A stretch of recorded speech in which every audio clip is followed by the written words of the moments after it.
Ready? Yeah. Hey guys, and welcome. Can you not do that? Where's the fan? I didn't bring it for a purpose. What's the purpose? For you not to use it. Why? Because I got tired of hearing that every time we did like a cut. Alright, ready?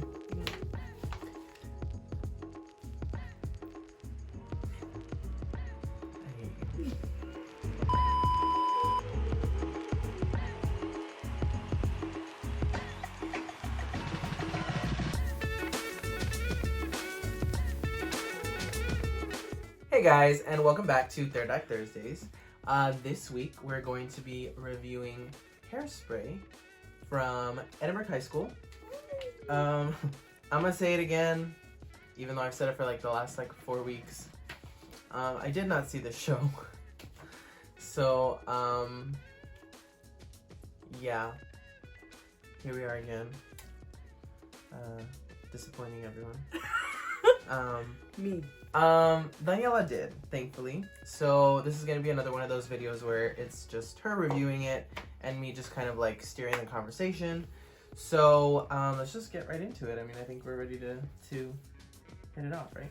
All right, so let's start with the technical elements. How was their set? So what they did for their set is they used different pieces to represent either like if you were in a city and you saw different buildings. Okay. They so had maybe about 4 or 5, yeah, on the outside, and then when they would turn around, they were different parts of the show, which was pretty cool. Okay. It's a pretty cool concept. So like on the stage right side, when they turned that piece, it turned into her house where the mom was doing the laundry and everything. Oh, okay. Yeah. So it was Tracy's house, and then they had one turn into Pinky's. yes, Mr. Pinky's palace. Or that's the word. Yeah. And then another one, the jail cell. Like it was pretty fun. Like throughout the show, they changed different set pieces. Yeah, it was pretty cool. Set. Yes. Okay. And then I believe one or some turned around to make the Corny Collins sign. Like the background. That's cool. Yeah. Okay, that's it was new. super cool. I know a lot of shows try to do like their own like replica of it, and they just kind of like bring it down when it's time to do that. Oh, but that's yeah, cool. yeah. That's cool that they did it like to piece it together. Mind you, I saw the show in December, so if I'm wrong, I'm wrong. But I'm pretty sure we can find pictures of the performance. Yeah. We got. But pictures. yeah, that was the gist of the set, which was pretty cool. It was a lot of fun to watch those set pieces change. All right, so let's talk about lighting next. Were there any I feel like this show would have some scenes that require like really good lighting because you go to the Corny Collins show, so that's like a well lit set in a set kind of thing, you know? No, yeah. So I feel like they would. Did they play with colors at all? Like, I believe they did. They did play with colors. They did the standard lights, obviously, but then they did add some colors in like certain parts. Okay. It was pretty cool. It was simple, but it did its job. I would have liked a little bit more flashiness because it's it's like a show. Yeah, it's like a big yeah, but it didn't. I wasn't dying because they didn't do like crazier lights. Like it was good. I think it's cool that a lot of shows this season have been like very, what's the word, like colorful, I guess, or like they're very like out there kind of picks, I think, and that's pretty cool that people are like branching out and doing more things that we may have done before, but they're like taking a new approach on it. I think that's pretty cool. But the set was pretty colorful. Like that in itself was a lot of color. Imagine. So all right, so we did get pictures for this show, thank God. Thanks to Clarissa Gonzalez. She sent them to us a while back when we asked for pictures. The shows that we haven't reviewed yet, we're going to be putting out a post, just real quick, we're going to be putting out a post of the schedule of when the reviews are going to go out so you guys can know. We already made that for the entire season, so we're super excited about that. Once we post it, if we have not reviewed your show and we are going to, you can still send us pictures at our email, which is thirdactreviews@gmail.com, and there'll probably be like a little graphic here. But yeah, okay, so back to your regular scheduled programming. Okay, so let's move on to the costumes. This is one of my favorite shows for costumes just because I've seen like clips of a stage production of it, and I've seen a stage production of it, not like professionally, but like locally. And I've seen the movie, obviously, right? The new one. But I think, I don't know, like I'm just so mesmerized by all the colors of the costumes like throughout the show. And I don't know, like I'm interested to see what they did with that. They stayed in period, like truly. Like I think all their costume pieces were very much in the 60s. Like it was super fun. I would have liked to have seen a little bit more color, and there was maybe like 1 or 2 dresses that didn't belong in that era. But it wasn't like a big deal. Yeah. I mean, sometimes it is hard, like with budget and like all that stuff. No, Sometimes yeah, you have to yeah, cut corners. Totally understand. No, yeah. The principal costumes were nice. Were really nice. Okay. Like I liked them a lot. Moving on to the performance elements of the show. So I guess let's do something different. Let's pick out. Diamond first? No, I'm kidding. Let's pick out your favorite moment in the show. Maybe not your favorite song, but like, you know how like sometimes there's like that one scene that you always remember, and you're like, oh my god, I loved that. I loved it. Yes. And it could be with your favorite song, but like, honestly, what was like your favorite moment? It's not with my favorite song, but it has to be with like a specific character. Okay. And like every time that Tracy's mom came out, I was like, I had a smile. Like, was Tracy's mom played by a woman or a man? It was a man. Okay. That was played by Ernesto Morua? Yes, Morua. I hope that's how you say your name. I'm so sorry if I butchered it. Yes, I'm so sorry. He just made me smile. Like I had a smile in my face the whole time. Like he went with it. Like I don't know. He looked like he was very comfortable with what he was doing. I love that character so much. I know, I love that it's played by a man. Mm-hmm. Like, it literally kills me every time I see a show. And it's like, yeah, I don't know. Like, it's just, I feel like it would be such a fun role to play. Like yes, like, okay, playing a woman, you know, would be fun, I guess, right? But, like, this character specifically is just so fun to play with, I feel. Mind you, this guy was taller than me and he was in heels. Like, I loved it. That's all insane. his costumes too, like he looked really nice. Like I liked it a lot. Was there any other standout for you aside from your diamond? Tracy was great. I mean, we've seen her in Mamma Mia. When we saw Mamma Mia. She was Donna. I loved her as Donna. I thought she was like perfect for that role. Her voice was like so round, and we talked about it. Yeah. But it was just. I love her voice, and I really wish I could have gone. Mentioning like the whole Mamma Mia thing, it was crazy to see kids doing Mamma Mia and then doing the show. Like I don't know, like because this was one of the first shows that we reviewed last year. Hairspray or Mamma Mia? Mamma Mia. Mamma Mia was not. It was one of the first. It was. I mean, it was like the 5th or 6th. Yeah, I don't know. It was just. It was fun. It was fun to see that show. Yeah. I think it's always fun to see like the cast grow. Like when you see them in different shows and like, you know, like you see them a lot. Like you get to see them like their process and how they put the characters on stage and stuff. All right, so continuing with performance elements, was there? Let's talk about the ensemble. This is a pretty ensemble heavy piece. Oh, I would say. Definitely. Maybe not heavy, but like there's ensemble. What's the word? Musical numbers. That are pretty big for the show. So how do you, I'll ask you, okay, I'll do it like interview style. How do you think the ensemble did as far as performing as a unit?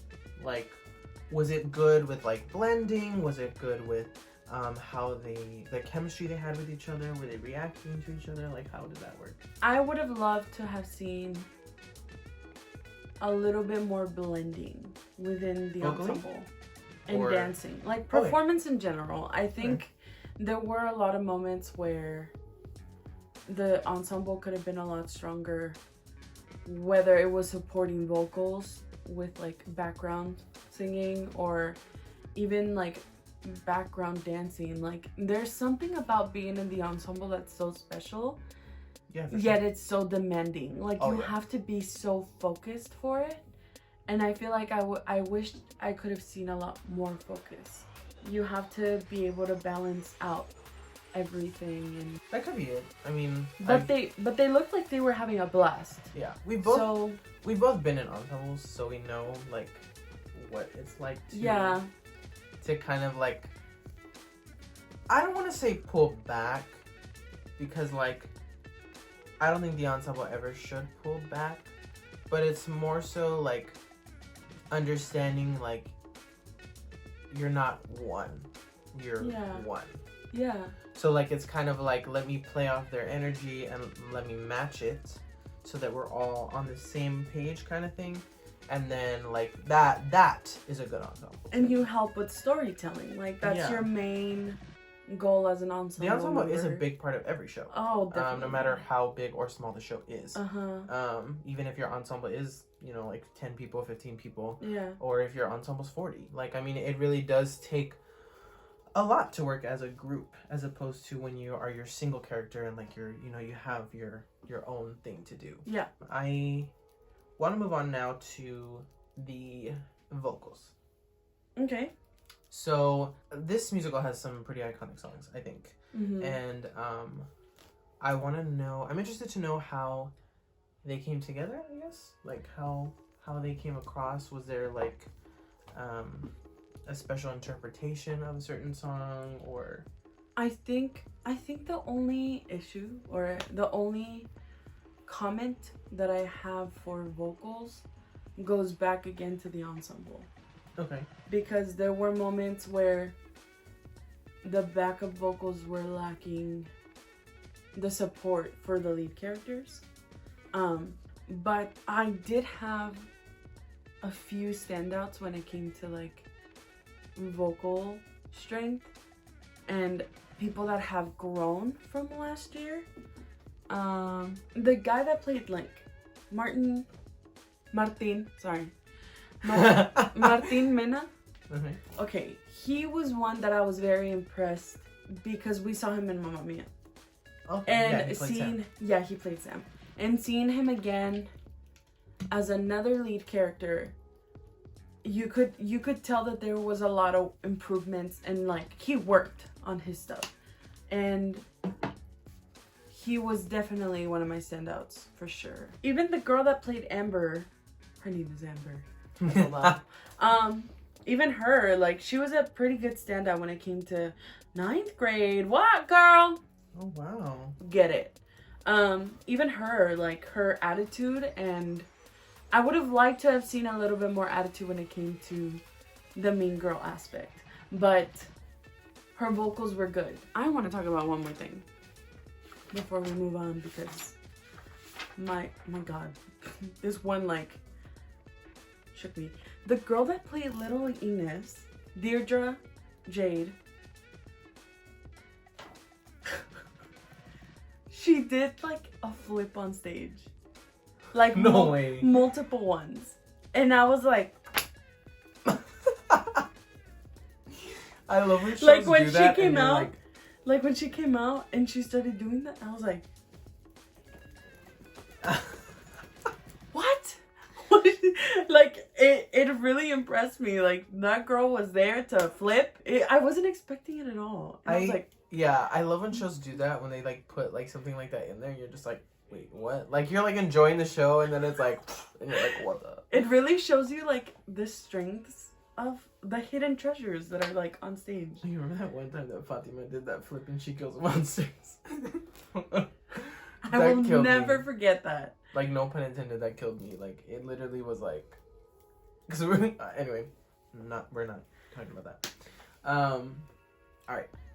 Love you, Fatima. All right. So moving on, I want to segue into our favorite song and, well, your favorite song, and our Diamond in the Rough. Okay. So, which one do you want to do first? I'll let you pick. Let's do song first. Okay, so what was your favorite song in the show? My favorite song for the show was Mama, I'm a Big Girl Now. Okay. Because, okay, I already like the song as it is. And watching those 6 women do it justice was just perfect. Like, they had so much fun while doing that song. And the vocals were there. Like, you could tell that they worked on it. Like, for a while. Like, I don't know. I really like that song. Yeah, and it's a cool song to see, like, staged. Because every time I've seen it, it's, like, the 3 different interactions between the mother and daughter. And it's, like, really cool to see how, like, they sing the song, but, like, they're all doing, like, their own thing. Yeah. It's, like, really cool. I love that. And they had a lot of really cool lighting for that, too. And it goes back to, like, Tracy's mom, Edna. Like, I love that character. And in that song, he really shined. Like, he really shined. She the character, he the actor. Now, who would you say was your diamond for this week? I haven't talked about her just because there is so much to say. And so little time. And so Okay. So my diamond of the week is Clarissa Gonzalez, who played Penny. I love how special a supporting character can be. And her growth, man, was outstanding. Like last year we saw her as Tanya in Mamma Mia. I played that character too. But this year it was like a different person on stage. Like you could see that focus that I was talking about and that commitment that I was talking about. She had it. Like, it was definitely there. She looked like she was having a blast up there. It's always fun to be, like, the best friend that's, like, supporting the main character, Yeah. but, like, doesn't really have, like, her own kind of, you know? I think it's really cool. I do want to talk about one thing, and I hope that they don't kill me for it. But in the middle of the show, I was at the show where their balloons fell. Because they had balloons prepped up for the ending of the show. Oh, okay. And so at the beginning, during the first act, a bunch of balloons started falling down. But it looked like it was part of it. So I was like, oh, that's so cute. But then I noticed that the kids were like, what the heck, balloons? Yeah. And I was like, so no, that wasn't supposed to happen. But then during the second act, you couldn't see where the balloons were hidden anymore. And then at the end of the show, balloons came out.